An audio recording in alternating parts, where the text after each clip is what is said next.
a la Virgen Santísima. Ay, yo me acuerdo, ay, yo me acuerdo, cuando vi a mi... Pues bienvenidas a todas, muchas gracias por acompañarnos en esta mañana, en que tenemos el gusto de escuchar a Maricel Mena, antigua conocida nuestra, ha participado varias veces en la cátedra, prácticamente podemos decir es una de nosotras porque acá se formó, acá vivió su juventud, su niñez. Mara no necesita presentación en el ambiente teológico ya, pero bueno, vamos a decir algunas cositas. Tiene un doctorado en teología en ciencias de la religión en la Universidad Metodista de Sao Paulo. Ella también hizo su maestría. Anteriormente había estudiado ciencias religiosas en la Universidad Javeriana de Bogotá. Es una biblista reconocida internacionalmente porque maneja los idiomas bíblicos, aparte de eso habla otras lenguas modernas.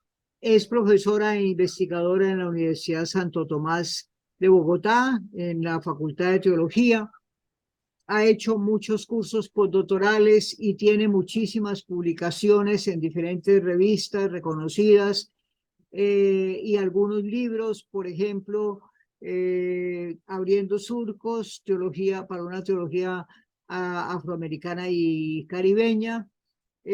Toda su especialidad tiene que ver básicamente con todo el trabajo de la teología y la Biblia en perspectiva afroamericana.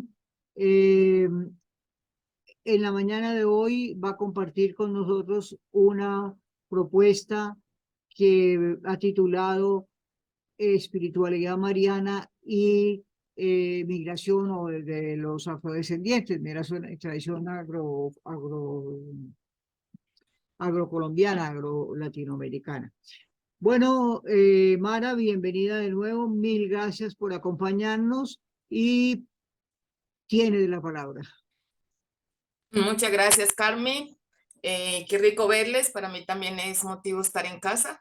Hace rato que no paso por Cali, pero verla siempre es un bálsamo para mi corazón, ¿no? Recordando todo lo que fuimos. Pues agradezco especialmente esta invitación, Carmen, porque se da justamente en el marco del Día de la Afrocolombianidad, que es mañana, donde estamos en toda esta semana con una serie de eventos dedicados entonces a los afrocolombianos. Entonces creo que cae de perla dentro de este espacio, ¿no? Y justamente ayer estábamos inaugurando una maestría aquí en la Distrital sobre educación, estudios afrocolombianos, y creo yo que se abre, es una noticia para nosotros, y creo que para la humanidad, para nosotros es importante porque llevamos tanto tiempo luchando por reconocimiento y valoración de nuestras culturas, de nuestro ser. Entonces, en ese sentido, pues hoy les voy a presentar un texto que hace rato lo hice, pero que cada que vuelvo a él y regreso y tengo la oportunidad de leerlo, me revive pues todos esos tiempos en que me he sentado a pensar, a reflexionar y a escribir justamente sobre María, la Madre de Jesús. Y creo yo que ese es un legado que viene desde fuera, desde hace mucho rato, cuando estábamos en la Casa Cultural trabajando y rescatando a María como la pequeña de Nazaret, la mujer común y corriente y que anda por las calles. Entonces, en ese sentido, me llena mucho de alegría. En este estudio, entonces quise como acercarme mucho a lo que fue mi infancia, lo que fue una infancia en el Chocó, en el gran quilombo que tenemos aquí en Colombia, de nuestras comunidades. Para los que no conocen, está ubicado en el Pacífico colombiano. Y entonces hacer esto revive mi infancia.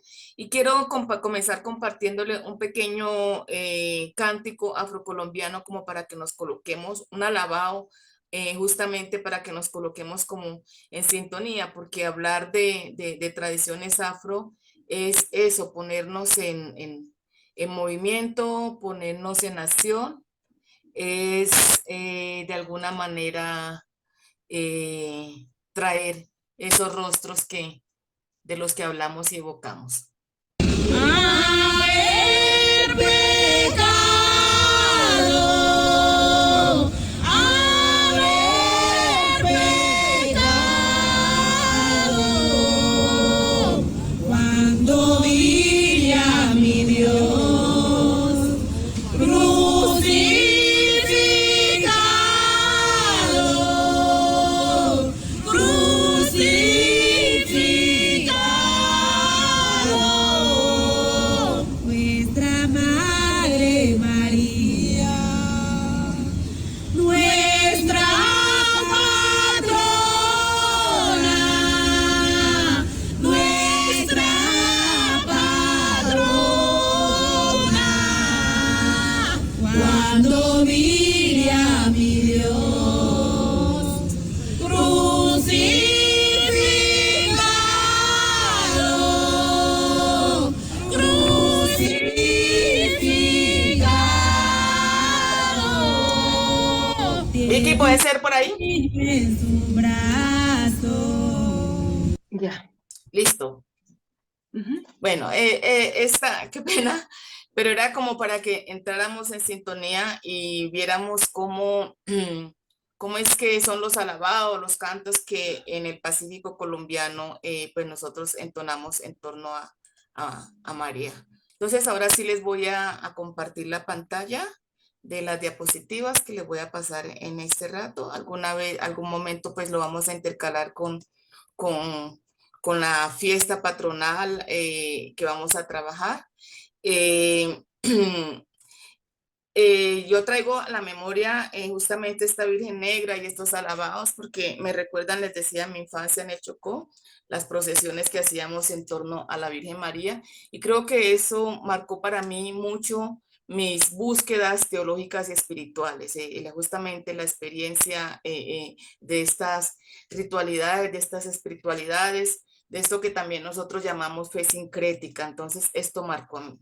Entonces, creo yo que los intereses y las motivaciones por las cuales pues he trabajado, he mirado esto, es porque es un gran desafío para mí como teóloga, dialogar con esa teología que se construye desde los bordes, desde las márgenes de las explosiones del continente. Traerlo acá porque estamos entre, por un lado, entre el espacio académico y por otro lado, entre las prácticas populares, ¿no? Y creo yo que terminar con ese dualismo es importante y colocar y posicionar a nuestras cantadoras, a nuestras sacerdotisas, a nuestras hechiceras, brujas, como les queramos decir, y colocarlas en sintonía también como hacedoras de una teología y una espiritualidad. Otra motivación para aproximarme a María es justamente porque recuerda mi infancia en el Chocó, en el Alto Baudó, en Bagadó. Yo viví mi infancia en Bagadó y allí justamente hay una espiritualidad a la Virgen de la Pobreza, que es la que vamos a traer aquí y a reflexionar un poco de cómo era justamente nuestra relación con María y cómo eran esas celebraciones que nosotros hacíamos justamente en torno a ella. Entonces, esto marcó mucho también mis búsquedas teológicas como teóloga y que de alguna manera cuando yo fui a hacer teología yo siempre me preguntaba si era posible ser negra y cristiana, porque para mí había un cambio de paradigmas, ¿no? En mi infancia, con las procesiones, con las celebraciones que entonábamos, que mezclábamos el cuerpo, el movimiento, y llegar entonces a una ciudad como Cali, después a unos ritos católicos parados, estáticos. Creo yo que eso me marcó muchísimo. Y justamente por eso yo siempre me preguntaba si era posible ser negra y cristiana, justamente porque yo veía que había una cosa que no calaba, ¿no? Recuerdo cuando yo hice en la Javeriana, cuando estudié, que le dije al padre que yo quería trabajar justamente esas espiritualidades, estas ritualidades y traerlas. Y justamente con mi pregunta si era posible ser negra, e inmediatamente la respuesta fue, claro, ¿cómo no? Es posible, Dios es para todo mundo, ¿no? Y justamente la respuesta que yo le di es, sí, Dios es para todo mundo, pero quiere a unos más que otros. Ciertamente la situación de pobreza, de miseria que vive el Pacífico colombiano es diferente justamente a la situación que se vive en las ciudades que hoy todavía nos bañamos con totumo, muchas comunidades sin agua y sin saneación. Entonces, estas preguntas fueron y ligadas con esta espiritualidad mariana, marcaron mucho mi trabajo y mis búsquedas espirituales. En ese sentido, entender la inculturación afrocatólica en los días de hoy creo que nos ayuda a comprender el sentido de nuestras acciones, proyectos pastorales, personales y comunitarios en favor de la dignidad humana. Y cuando hablo justamente de inculturación, siempre se habla de inculturación de la fe, inculturación del evangelio. Tenemos muchos documentos episcopales que así lo trabajan y que pues legitiman y dicen aproximémonos como una práctica culturales, a trabajar, pero casi siempre nosotros íbamos allá o en esas prácticas de inculturación a llevarles un cristianismo, a no dejarnos permear, a no aprender de las otras comunidades porque sabemos que tenemos un pasado pues de esclavitud y que todos estos santos católicos de alguna manera llegaron sincretizados al mundo católico, ¿no? Creo que también otro interés por aproximarme a María es por la necesidad de adentrarme a la experiencia de la religiosidad popular latinoamericana a partir de rostros concretos y no de generalidades discursivas. Esto siempre es un desafío para la teología, ¿no? Justamente en tiempos de pluralismos y diálogos interculturales. Entonces, ¿cómo ir más allá del discurso? Si hay una teología negra muy bien y colocamos y casi siempre como que acaparamos los signos cristianos para los signos culturales, pero creo yo que el desafío constante es mirar y cómo ir a los territorios y cómo presentar y ver desde allí estas realidades y estas espiritualidades. Sabemos que nosotros pues compartimos un pasado de resistencia. Traigo aquí estas palabras de Manuel Zapata Olivella en su libro Changó el Gran Putas cuando nos decía, todo el que muera combatiendo el yugo del amo será glorificado por los orichas y por los ancestros, pero ninguno regresará al país natal porque la tierra del exilio debe ser conquistada por los vivos y por los difuntos para combatirla para compartirla con los animales, los árboles y nuestros descendientes. Y creo yo que eso fue justamente lo que nosotros hicimos, apropiarnos, vivir dentro de ese entorno, coger prácticas culturales del opresor, en este caso del cristianismo, como nos llegó, pero de alguna manera recreado, reinventado a las nuevas condiciones y al nuevo territorio que nos tocó vivir, como es al lado de acá.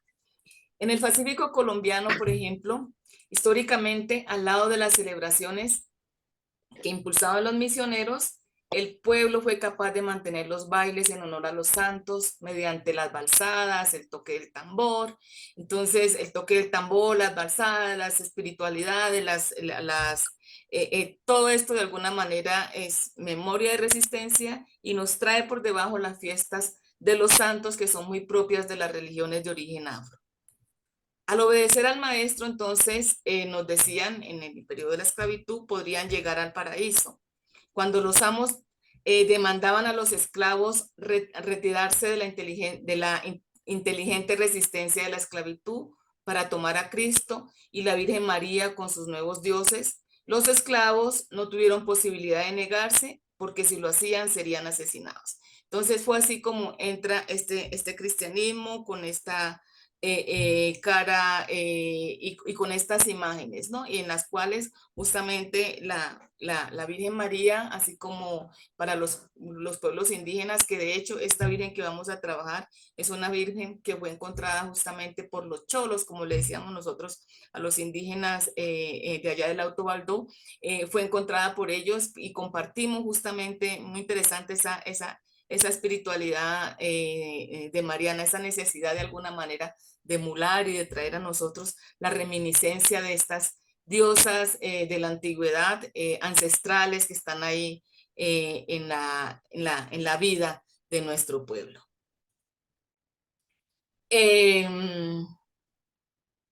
La espiritualidad, entonces, bueno, una de las de los mecanismos de resistencia, entonces, fue el sincretismo, las prácticas sincréticas. Normalmente cuando hablamos de sincretismo pensamos que estamos degradando, dañando una matriz original, pero creo yo que fue la única posibilidad o la respuesta posible que tuvieron las comunidades afro para no desaparecer, ¿no? Entonces, por ejemplo, nosotros tenemos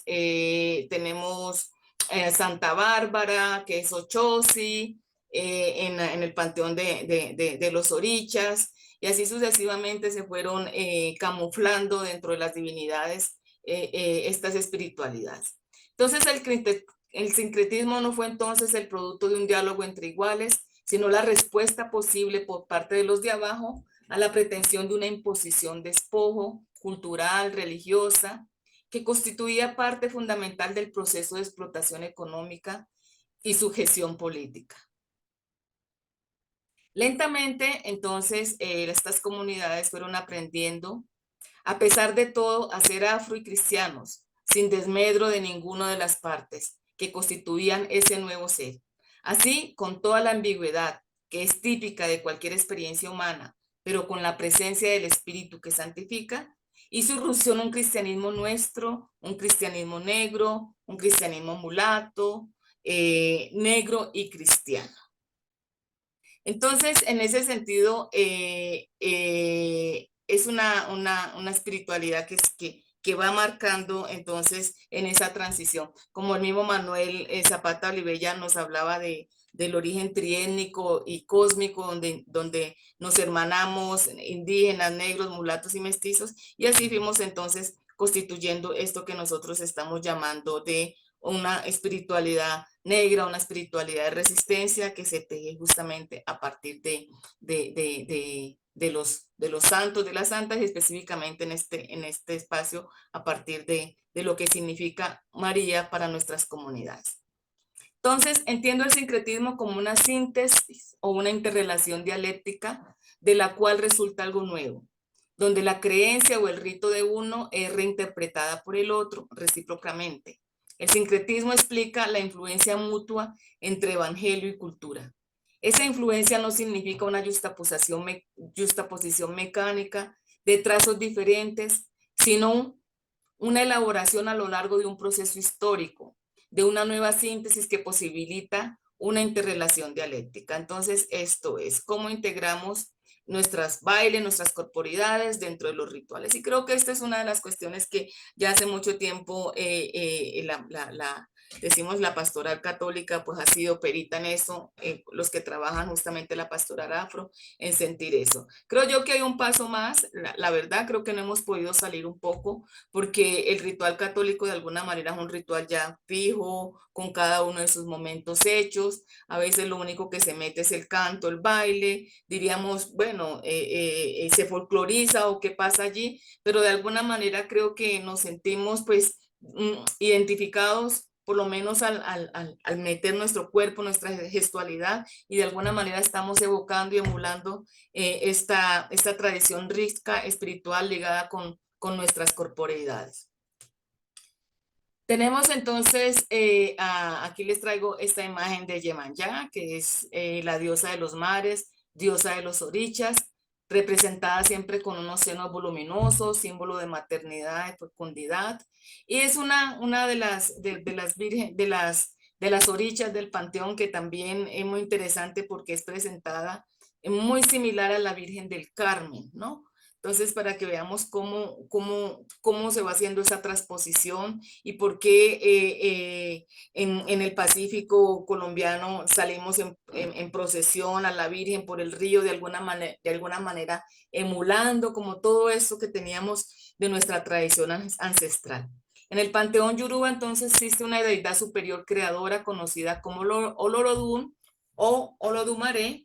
Él es el Dios todopoderoso, por debajo de él entonces hay una variedad infinita de orichas, entre los cuales figuran Oque, que es el dios de los montes, Oroni, que es el dios de los bosques, Ajá, que es el dios de las plantas medicinales.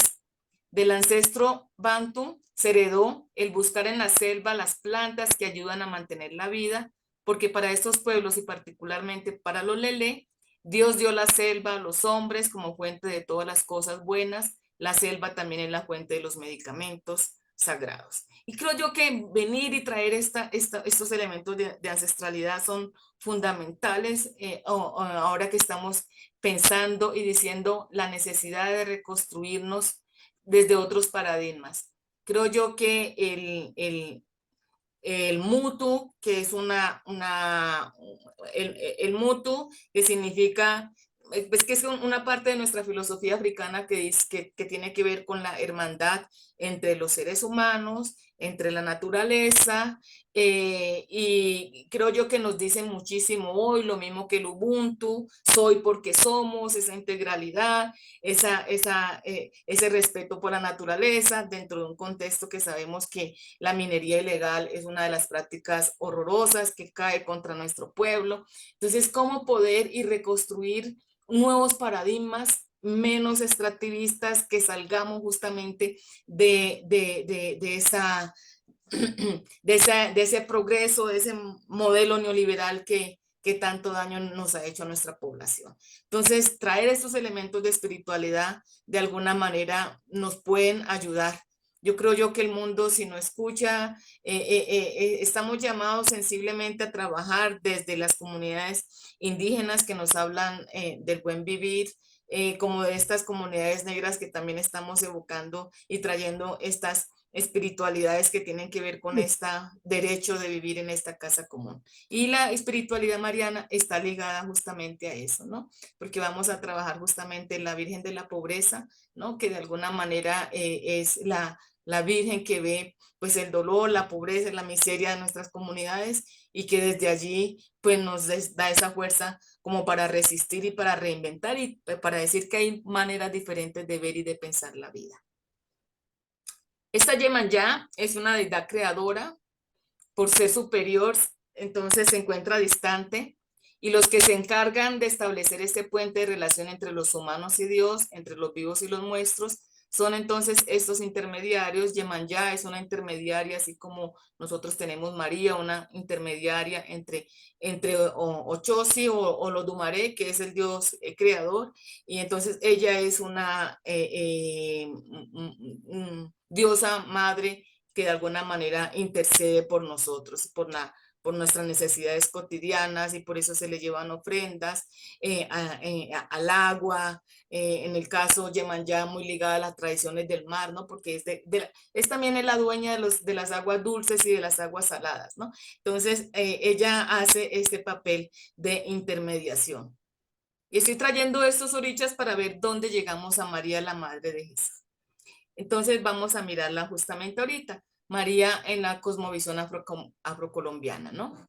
Esta visión de mundo fue la que posibilitó que María, la Virgen, fuera fácilmente asimilada. La veneración de una madre humana que ha llegado a la condición de ancestro principal por ser conocida como la Reina de los Cielos, se ajusta a esta cosmovisión. Por eso a ella se le reza para que interceda en su condición de intermediaria, siendo también un ejemplo del destino al que se puede llegar un ser humano convertido en ancestro. Entonces creo yo que ese es un elemento de esta espiritualidad muy interesante, porque Ivonne Guevara, por ejemplo, trabaja mucho esa cuestión y rescata la dimensión crística que tenemos nosotros como humanos, ¿no? Como humanas, que es esa posibilidad de enjuagar lágrimas, esa posibilidad de ir al encuentro del otro, y sobre todo esa posibilidad de reivindicar nuestros cuerpos, nuestras cuerpas como sagrados, como cuerpos sagrados a los cuales la divinidad se revela, y llegamos entonces podemos llegar entonces a esa perfección. Y por eso dentro de esta espiritualidad se llora, se pide, y la intermediación de María es justamente para que ayude también de alguna manera a organizar el equilibrio, ¿no? El caos que ha causado la guerra, el narcotráfico, todo lo que ha dado a nuestras comunidades, es un mal, lo digamos así, para nuestra cosmovisión, porque el derecho que nosotros tenemos es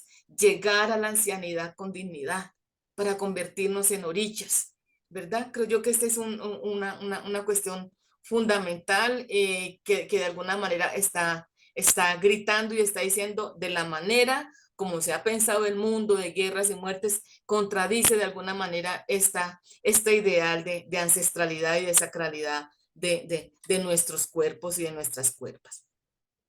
Dentro de esta espiritualidad, la vida y la muerte son de origen divino. Por eso se condena cualquier violencia contra la vida humana. Si se rechaza la mediación, se pone en peligro la armonía, la paz, la solidaridad entre todos los seres creados. La mediación es relacional, pues en la espiritualidad afro hay una interrelación entre todos los seres y quien mejor ayuda en ese proceso es la madre. Por eso el título, más que se acopla a María, es el de la mamá. Y de ahí es justamente todo esto que decimos, ¿por qué es tan importante para las comunidades afros esta cuestión de la maternidad de la mamá? Porque es aquella que tiene esa capacidad de alguna manera de ananar, de amamantar, de devolvernos como esa tranquilidad, esa paz y esa armonía. Teniendo en vista entonces esta relación que se teje con la Madre María como madre, fue asimilada fácilmente por los africanos de la diáspora. Se invoca la protección de María como mediadora, como hermana, como amiga, como compañera de los pobres. Ella más que nadie sabe de los peligros a que sus hijos y su hija se enfrentan. Ella vivió la experiencia de ver a su hijo crucificado y por eso tiene mucho que ver con la experiencia de la diáspora afrocolombiana, de las madres que están llorando también la muerte y la desaparición de sus hijos. Y entonces vamos a mirar entonces esta de María en la espiritualidad.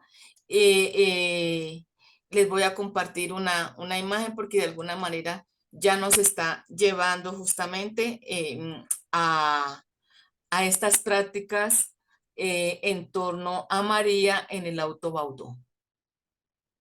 ¿Ya?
Bueno, era para que nos diéramos una idea de cómo entonces son estas fiestas patronales que son realmente bastante, bastante dicientes dentro de nuestra espiritualidad. Vana, yo no sé si sería bueno que aclararas un poco el término diáspora afrocolombiana, ¿en qué sentido lo planteas? Ok.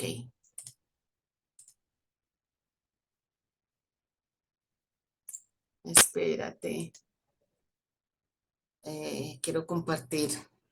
Mire, cuando hablamos el término diáspora, bueno, nosotros lo usamos dentro de la tradición bíblica para referirnos a los éxodos, ¿no?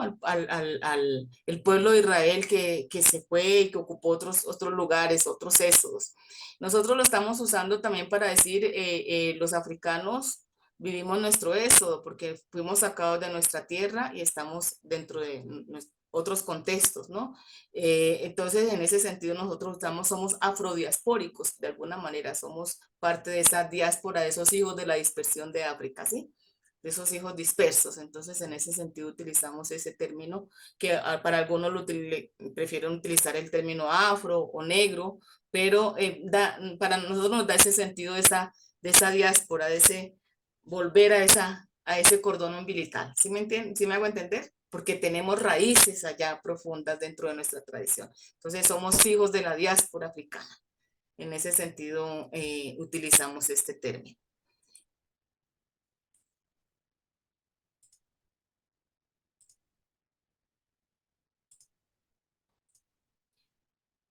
Entonces, aquí esta imagen de alguna manera también nos está colocando en la sintonía de estas fiestas y de estos rituales afros en torno a María, pero también a rituales mortuorios, arrullos, alabados, que hacen parte de esa espiritualidad que estamos trayendo y que nos evoca justamente esa realidad de África, ¿no?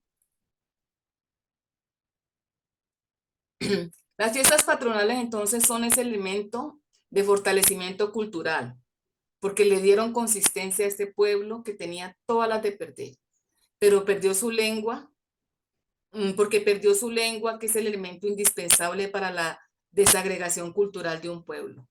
No pudo conservar las celebraciones, sus celebraciones religiosas. La mayoría de sus tradiciones fueron atacadas de frente. De esta manera, la fiesta de los santos se convirtió en un elemento centralizador de esta nueva espiritualidad que emana del choque cultural con el cristianismo.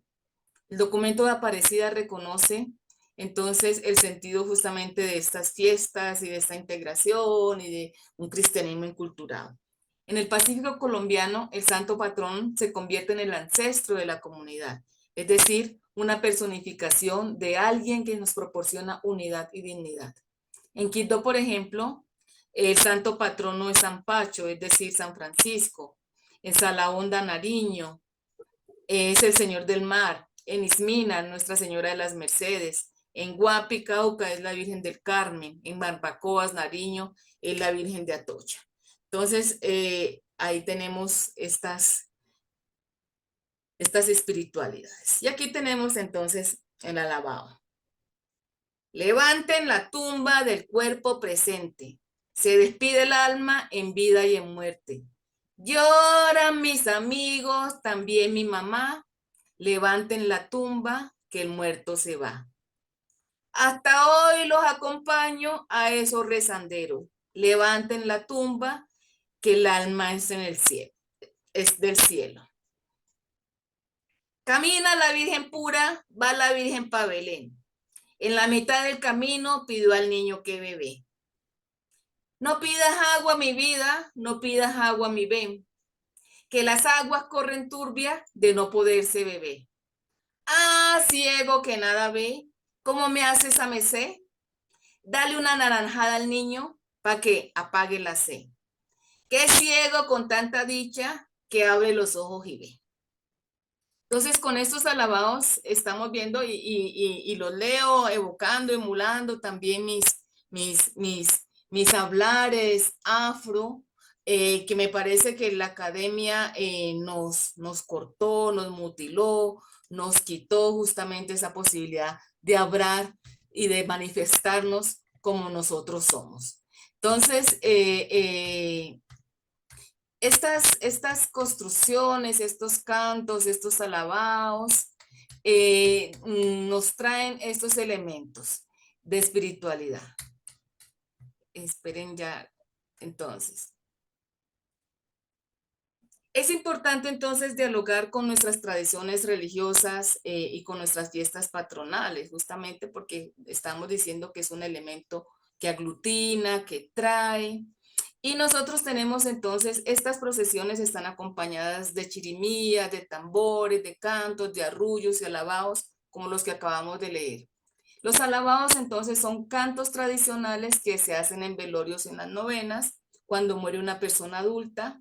El levantamiento de la tumba se hace en el último día de la novena para despedir al cuerpo que se halla en paz. Entonces ese alabado, levanten la tumba, levántenla ya, justamente de alguna manera está en ese momento del ritual que es el levantamiento de la tumba. Hay entonces una estrecha relación entre vida y muerte en la cosmovisión afroamericana. Es una concepción teológica donde no hay lugar para los dualismos. La muerte interactúa con la vida, es continuidad, no es fin en sí misma, es relación, esa relación es mediada por la madre, como lo vemos en ese alabado. Ella llora por la muerte de su comunidad. Además, estos cantos son entonados por mujeres, por las plañideras, como lo hacían las ancestras de Israel ante la destrucción de Jerusalén en el libro de Lamentaciones. Este ritual de pasaje mediado por las mujeres también tiene la idea de recuperar la armonía de la comunidad. Equilibra los polos muerte y vida. El guale o arrullo se canta y se juega cuando muere un niño y representa alegría. Anualmente, con el fin de conservar las costumbres y tradiciones de la región, ubicada en torno al río San Juan en el Pacífico colombiano, se realizan entonces los alabados de San Juan. Rorró tu padrino y tu madrina, que te echen la bendición, que te echen la bendición. Echada que te llegue al corazón. Niño lindo, niño bello, niño por dónde va, niño si te vas al cielo, no te vas a demorar. Entonces los sonidos son fundamentales para la transmisión del más allá, ¿no? Para esa interrelación. De ahí que la presencia de los tambores en los rituales funerarios sean necesarias. A través del tambor se transmite el ánima de una dimensión a otra. Las mujeres en torno al muerto danzan, entonan sentidas canciones. En la religiosidad mariana, las comunidades afro encuentran alternativas de relación solidaria. En las fiestas patronales de la Virgen, los trabajos comunitarios, los lazos de compadrazgo, los sentimientos de solidaridad, alimentan y fortalecen las redes de familias extensas que se tejen en cada miembro de la comunidad, pues cada persona se siente deudora de los demás. La Virgen entonces representa a las mujeres de la comunidad que piden agua para sus hijos, pero que debido a la falta de conciencia de los humanos, esas aguas están contaminadas. En medio de esta realidad de pobreza, un ciego en condiciones similares le ofrece una naranja para que el niño pueda beber. Entonces, quien recibe el favor recupera la vista en el alabado que decíamos, dale una naranjita al niño para que se apague la sed. De esta manera, el arrullo manifiesta el papel que María juega como madre misericordiosa, que actúa en favor de quienes la necesitan, de quienes son solidarios también. Hay entonces una relación de reciprocidad. En este arrullo, María reivindica los principios universales, también llamados elementares. Tierra en su condición de migrante, agua, justicia, vida, amor, paz. Aunque nos encontremos con muchas advocaciones marianas, en el Pacífico colombiano, una me llama la atención, porque su aparición se dio en la comunidad. Por tanto, no es una virgen que llega con los evangelizadores. Se trata entonces de la Virgen de la Pobreza de Bocas de Pepe, del río Bautó. Esas imágenes que les mostré eran en torno a la Virgen de la Pobreza. La fiesta de la Virgen de la Pobreza se celebra cada año en septiembre y en octubre. Cada barrio tiene a cargo un día. Se inicia con una Eucaristía en la catedral y la procesión con el santo del barrio, amenizada por voladores, músicas y danzas. Se recorre bailando todos los barrios. La historia de esta vocación fue relatada por una anciana de la comunidad en 1996 al antropólogo José Fernando Serrano. Doña Demetria Asprilla Girón, que según su cédula nació en 1899, y ella recuerda cómo apareció.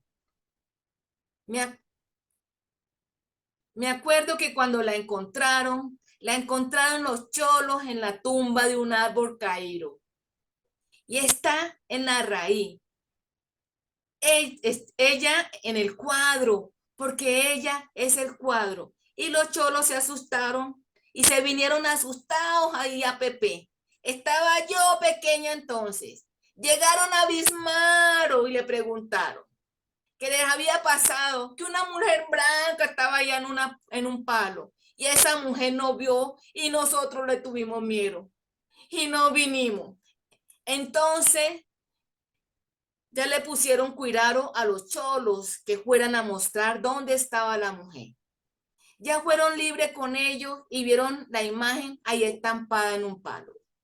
Y en la raíz del palo que había caído, así recostada, había una campanita colgada, guindada de ahí. La campanita ahí había a veces en la cuaresma que oía la campanita, pero cuando la escuchaba, ve, nada. Había veces que ni se oía dentro del monte, pero qué diablo disque era que tocaba. Fue cuando ya los cholos dijeron, fueron y la encontraron. Ya vinieron alegres, que era una santa muy linda y que la campana que se oía estaba guindada en la raicita que había levantado, así del paro cuando cayó. Pero no pusieron en qué forma llegó ella ahí, porque no fue gente que la dejó, sino cuando el paro cayó, era la vitela, cosa de Dios, pues, el cañón, uno grande había. Así que cuando ya hicieron a gente alegrar, sacaron la Virgen, la trajeron y la llevaron a la casa de un señor que vivía ahí, en Pepe. Y un día se desapareció y dijeron que la Virgen se había hecho, que había perdido, amaneció. Así que cuando poquitos, los unos al paro, allá en el palo estaba. Ahí fue que ya vieron que no quería estar y que el cuadro había que hacer una capilla para ver si sola ella quedaba ahí parada. Como vemos, este relato es la muestra de que las mujeres juegan un papel importante en la transmisión, en la preservación y resistencia de la herencia cultural de origen africano, en los cultos. En los pueblos donde predomina la expresión oral, los cantos son muy importantes. Los mitos y la visión de mundo y de la historia eran codificados en mitos, en cantos, en ritos. Para sus habitantes, el surgimiento del caserío de Boca de Pepe está ligado a la aparición de la Virgen de la Pobreza. Este lugar se organizó en torno a la Virgen. Ese caserío, compuesto por afrodescendientes indígenas, son muestra de las relaciones interétnicas que se establecen en las riberas de los ríos del Pacífico. Este mito es un mito de origen y conformación, pues el caserío está formado por dos ejes. En el extremo se encuentra la capilla de la Virgen, quien se sitúa en ese lugar. Son poseedores de conocimiento en torno a la religión y la medicina y tienen un estatus social elevado. Ellos son los embajadores de la fiesta. Los que se sitúan en la otra vertiente no son originarios del lugar y no están emparentados directamente con los dueños de la fiesta. Entonces son muchos los milagros que se adjudican a esta Virgen en su calidad de protectora. Gracias a su presencia, la chusma no se apodera del lugar. A ella se le debe el progreso y la vida en el lugar. Muchas personas llegan desde lejos a pagar las promesas. Una de las mayores virtudes de la Virgen es justamente ayudar en tiempos de tormenta. Entonces, para finalizar, podríamos decir que la práctica sintética, tal como la hemos definido, tiene muchas implicaciones dogmáticas pastorales, ya que exige una renovación de la experiencia del sincretismo religioso. Estoy convencida que una religión que se pretenda universal y que se fundamente su argumentación de que lo absoluto de Dios se concentra en la relatividad de un ser humano localizable en el tiempo y en el espacio, no puede honestamente considerar teológicamente el análisis de los beneficios y los límites del sincretismo. ¿Cómo pueden las iglesias cristianas rechazar enfáticamente el sincretismo teológico religioso y al mismo tiempo afirmar que en Jesús de Nazaret están presentes en una misma persona divina dos naturalezas, una humana y una divina, radicalmente distintas, sin mezcla, sin confusión o separación? ¿Cómo descalificar por principio el esfuerzo popular de juntar dioses diferentes y hasta contradictorios en una misma experiencia religiosa? ¿Cómo es posible cegarnos ante la tentativa simbólico-teológica del dogma trinitario que procura el equilibrio difícil entre la convicción monoteísta y la experiencia de lo múltiplo en la divinidad. La fe mariana me deja muy claro el hecho de que el sincretismo religioso afrocatólico provoca al cristianismo europeizado a un nuevo aprendizaje pastoral y dogmático. Al contrario de una deformación del cristianismo auténtico, el sincretismo significó el freno a la hegemonía ideológica católica del periodo esclavista. La fe sincrética es una práctica común en nuestras comunidades. El fenómeno del sincretismo religioso se ha observado en todos los tiempos y lugares donde culturas diversas tuvieron contacto en América Latina y el Caribe. No en tanto, la palabra sincretismo fue utilizada peyorativamente para caracterizar las religiones de origen africana como sinónimo de mezcla, de algo inauténtico y modelo religioso atrasado e incompleto. Al lado de los términos como animismo, fetichismo, primitivismo, las religiones afroamericanas, macumba, vudú, umbanda, candomblé, fueron en muchos momentos contrapuestas al catolicismo, ¿no? Entendido como universal, auténtico. Así, cualquier intento de práctica religiosa sincrética católica fue condenado, aunque la fe sincrética sea común en la práctica religiosa popular. ¿Los africanos fueron los que corrompieron entonces el catolicismo español y portugués? ¿O fue este el que violentó las tradiciones ancestrales de los primeros? Obviamente las influencias buenas o malas fueron recíprocas. Por eso, al reivindicar la fe sincrética, me refiero al hecho de que hubo contribución africana en la formación de la cultura latinoamericana. Estos elementos, entre otros, entonces constatan que nuestra teología está cargada de emociones, está presente en nuestros cuerpos. Es por eso que tiene una racionalidad diferente, que exige distintos espacios y métodos de reflexión. No es posible expresar un sentimiento dentro de una racionalidad oficial tradicional. Por eso es importante establecer un diálogo entre tradición cristiana y afroamericana, a fin de que nuestra teología sea cada vez más amplia, cada vez más plural, que respete nuestro derecho a ser, a expresar nuestras espiritualidades de maneras tan diversas y tan variadas. De esta manera, con María, vivimos el amor de Dios encarnado en la cultura. Las hijas y los hijos de la diáspora sabemos que Dios salva a los oprimidos, liberándolos de la opresión, de los preconceptos, de los racismos, de los estereotipos, guiándolos en un viaje espiritual contemplativo y eminentemente político. Pues la espiritualidad de la diáspora es una espiritualidad de amor, de justicia. Esta es la manera de conectarnos con nuestras raíces espiritualidades. Esta es la manera de entender que Dios y que la Virgen se manifiesta en nuestras realidades, en nuestras corporalidades, y que se presenta como un elemento político, como una espiritualidad política de resistencia que nos está invitando a repensarnos y repensarnos desde otras maneras de ser. Gracias. ¿Preguntas? Gracias, Mara, por esa incursión tan interesante en la religiosidad sintética, sincretista. Creo que es una visión distinta de la que hemos tenido tradicionalmente. Gracias a ustedes todas por acompañarnos en esta aventura de la cátedra. Ya les avisaremos, esta es la última cátedra de este semestre, ya les avisaremos si continuamos y cuándo sería, pero bueno, ya no tendríamos cátedra hasta finales de agosto, ya nos estamos comunicando. Muchas gracias para todas y nos seguimos viendo. El texto, si quieren, yo se lo paso a Carmi, que está publicado, para que lo miren con más atención. El texto de María, sí, de Virgen, Sí. sí, de acuerdo, y así lo podemos Sí. votar. Ajá. Bueno. Ok, vale. Gracias. Chao. Bueno, Muchas Gracias. gracias para vale, todas. chao, chao. Gracias. Gracias. Muchísimas gracias. Gracias, Mare.